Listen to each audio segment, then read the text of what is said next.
Келесіздерме, бүгін біз мектепте социальный эксперимент жасайтын боламыз. Қандай? Яғни, біз осы 500 теңгені тырнақшадан құлатып аламыз. Соны балалар өздері қалтасына алып кете ме, немесе бізге беретін екенін көреміз. Алыстамаңыз, бір қызық болады.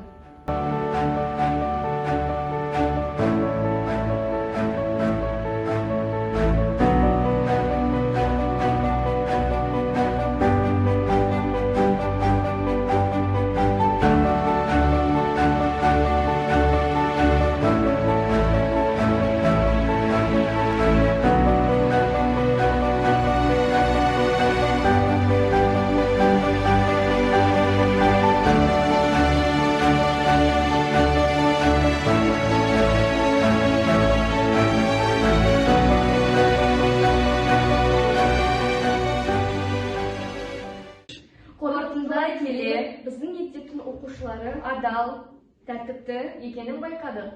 Яғни, олар сол 500 теңгені иесіне қайтарды. Сау болыңыздар, бізден алыстамаңыздар.